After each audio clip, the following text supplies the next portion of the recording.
जय हिंद। आज के विषय में समझेंगे हमारे देश के इर्द गिर्द में बसे चाइना के निकट एक इतू सा देश ताइवान के लेबर मिनिस्टर ने फिलहाल एक ऐसी स्टेटमेंट दे दी थी कि अब वहां की सरकार की स्थिति इतनी बिगड़ गई है कि वो भारत से माफ़ी मांगता फिर रहा है। क्या आखिर कांड हुआ था, ये जानने वाली बात होगा। क्या भारत सरकार या फिर भारत की जनता वाकई में उन्हें माफ़ करेगा? क्या हमारे देश के हृदय के अंदर काफ़ी ज़्यादा पीड़ा उत्पन्न हुई, ये जानने वाली बात होगा। यहीं यह भी मुद्दा जुड़ता है कि आखिर चाइना और अमेरिका का इससे क्या वास्ता होता है। तो आओ समझते हैं स्टेप बाय स्टेप कि आखिर मामला कहां से क्या जुड़ा हुआ है।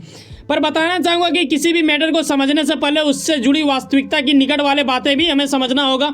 हालांकि चाइना यहाँ यार एक इतू सा देश, आप देखते हो कि जो लोकेशन में यहाँ पे दिख रहा है ये दरअसल ताइवान है। लेकिन इसी ताइवान को लेकर चाइना और अमेरिका के बीच काफ़ी विवाद वर्षों से देखने को हमें मिलता है, क्योंकि ताइवान को लेकर अमेरिका चाहता है कि उसके ऊपर जरा सा भी आँच ना आए। वहीं पे अमेरिका के खिलाफ चलने वाले चाइना चाहते हैं कि बेटा वो तो मेरा ही है, वो तो देश भी उसे नहीं मानता, वो अपना ही हिस्सा मानता है।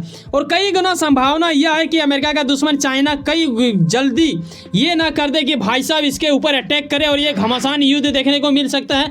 इसमें चाइना के विरोध में, ताइवान के सहयोग में अमेरिका तो कूदेगा ही, लेकिन कहीं ना कहीं आपको समझना होगा कि अगर ताइवान के ऊपर अटैक हो जाती है तो इसे सबसे पहले वो कौन सा देश होगा जो सहयोग के रूप में अपने आप को भव्य देश मानता है? वो है भारत। ठीक है। और आपने देखा होगा कि अमेरिका ना इन दिनों काफ़ी ज़्यादा गहरा रिश्ता हमारे साथ बनाते जा रहा है। इसका कहीं ना कहीं ये भी एक पॉइंट निकलता है कि ये ताइवान को बचाने के लिए एक तरह से भारत को अपने सहयोग के रूप में रखना चाहता है, क्योंकि वक्त जब ऐसी आएगी तो कहीं ना कहीं ये भारत के पास गुहार लगाएंगे और चाहेंगे कि हम उन्हें जाके बचाएं। और ऐसे में वाकई में इंडिया बचा भी सकता है, क्योंकि हमारे पास वो क्षमताएं भी है और हम चाइना के काफ़ी निकट है।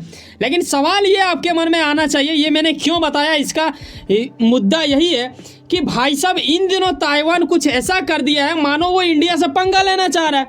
अब सवाल आपके मन में ये जरूर आ रहा होगा, पॉइंट खटक रहा होगा कि जैसे कि मैं यहाँ पे देख पा रहा हूँ कि ताइवान अगर युद्ध में डूब जाता है तो इंडिया ही बचा पाएगा, तो ये अपने ही सहयोग को क्यों दरकिनार करना चाहेगा? तो इन्होंने ऐसा कुछ क्यों कर दिया, ये जानने वाली बात हो जाता है। तो आओ अब नेक्स्ट स्टेप में ये समझते हैं कि अब इनके यहाँ की ओर से क्या कहा गया है। देखो, लेकिन यहाँ पे ये देखो कि इनकी लेबर मिनिस्टर ने क्या कहा था। ये सुनते ही आपके हृदय के अत्यंत गहराई में काफ़ी अधिक पीड़ा हो सकता है, क्योंकि यार आज के आधुनिक दुनिया में ऐसा कौन बोलता है भाई।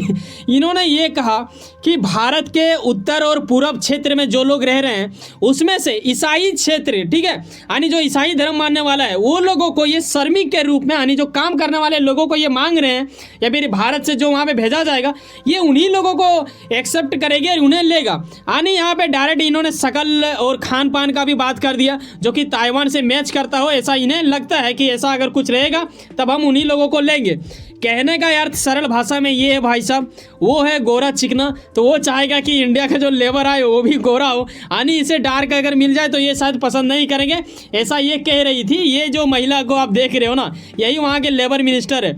इनके ओर से ही इसी सप्ताह स्टेटमेंट आया था सामने, जो कि काफ़ी विवादित टिप्पणी मानी जा रही है। और इस चीज़ को लेकर अलग अलग स्टेटमेंट दी जा रही है, ना सिर्फ यहाँ पे इंडिया, बल्कि आप अलग अलग कई सारे विश्व के आर्टिकल में देखोगे, न्यूज़ के आर्टिकल में, तो आपको देखने को मिलेगा। ये दरअसल वही क्या है, ताइवान का न्यूज़, जो कि देखते हो कि इन्होंने स्किन को लेकर इन्होंने कह दिया। भाई साहब त्वचा का एक रंग मिलना मतलब कितना वाहियात सा लगता है ना।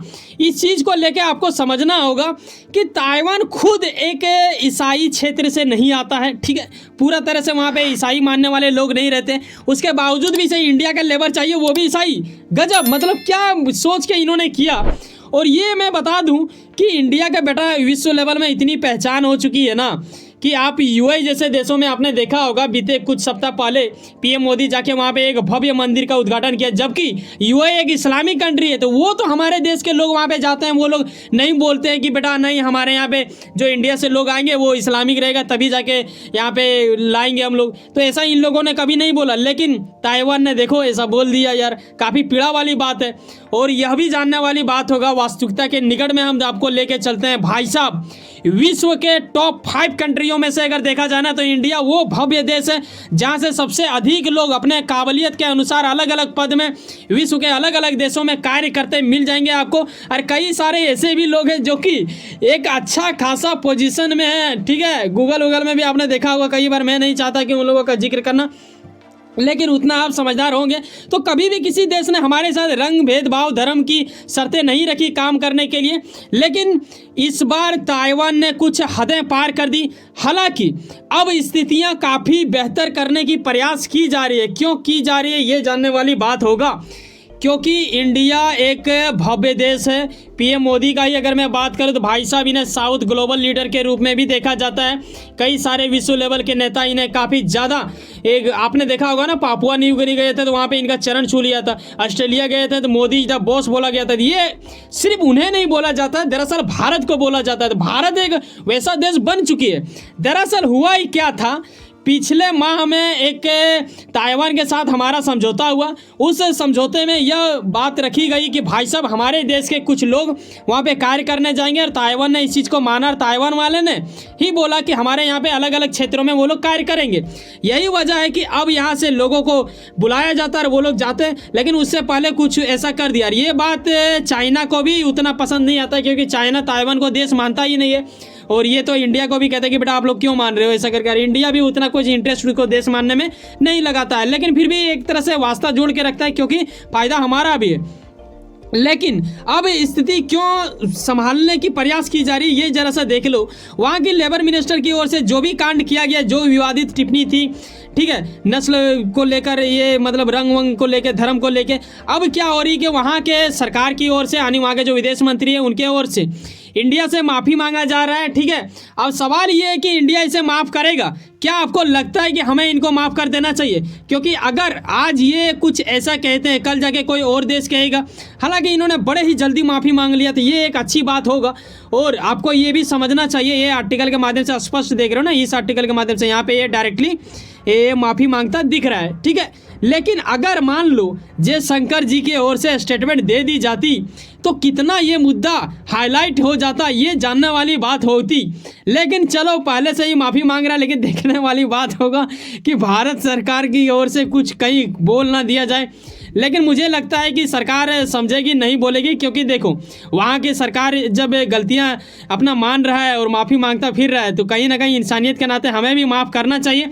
और कहीं ना कहीं हमारा रिश्ता अगर देखें तो उतना बुरा नहीं है इन दोनों देशों के बीच, क्योंकि पिछले दशक में आप देखोगे, चाहे एग्रीकल्चर को लेके हम बात करें, चाहे हम रेलवे के लेके बात करें, या फिर अलग अलग बिजनेस को लेकर बात करें, तो हमारे बीच काफ़ी ज़्यादा द्विपक्षीय समझौते हुए हैं, जो कि ताइवान और भारत का एक गहरा रिश्ता जताता है। हालांकि कुछ नेता ऐसे होते हैं जो थोड़ा सा मुंहफटब होते हैं, वो कुछ भी बक देते हैं।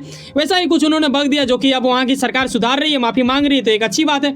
अच्छा, एक बात जो आपके मन में सवाल आ रहा होगा कि सर अमेरिका इसे क्यों बचाना चाह रहा है। देखो भाई साहब, अमेरिका और ताइवान ना विश्व लेवल में एक नया पहचान की ओर बढ़ते जा रहा है आए दिन। आपको पता होना चाहिए कि जिस आधुनिक जीवन में हम लोग तेजी गति से बढ़ रहे हैं, आजकल तो एआई का भी ज़माना आ गया, लेकिन एक ऐसा चीज़ जिसे बोला जाता है सेमीकंडक्टर। ठीक है, ये जो विश्व में सबसे अधिक निर्माता करने वाले देशों में से दो देश हैं, उसमें से अमेरिका और ताइवान ही एक लौता ज़्यादातर ये लोग मिलते हैं इन चीज़ों को लेकर, और इसके पास काफ़ी ज़्यादा डिमांड रहता है बाकी देशों से।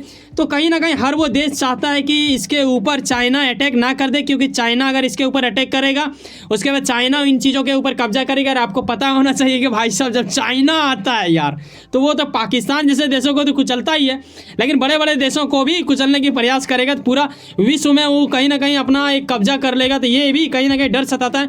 यही वजह से इंडिया को अपने सपोर्ट में रखना चाहता है अमेरिका, और ताइवान को बचाना चाहता है। ताइवान को बखूबी पता है कि वो कहीं ना कहीं चाइना इसके ऊपर अटैक करेगा और इंडिया ही इसे सहयोग में बचाएगा। तो कहीं ना कहीं ये भी जानता है अब इनकी ओर से गलतियां हो चुकी हैं। हालांकि अब वहाँ के विदेश मंत्रालय की ओर से माफ़ी मांगा जा रहा है। कई सारे लंबा चौड़ा आर्टिकल टाइप का उन लोगों ने लिख के डाला है, तो ये भी कहीं ना कहीं मानना होगा हमें।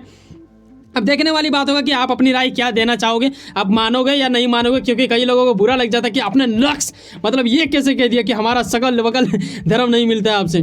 वैसे सुनो ना, कहीं ना कहीं आप कुछ ना कुछ काम करते होंगे, यकीनन अपने काम के प्रति काफ़ी ज़्यादा उम्मीद रखते होंगे, यकीनन आपका मेहनत आपका मंजिल बन के मिले। वैसे सुनो ना, सब्सक्राइब कर लो वर्ल्ड अफेयर्स पॉलिटिक्स और जुड़े रहो मुझसे। चलो मिलते हैं किसी नेक्स्ट वीडियो में। बाय, जय हिंद, जय भारत।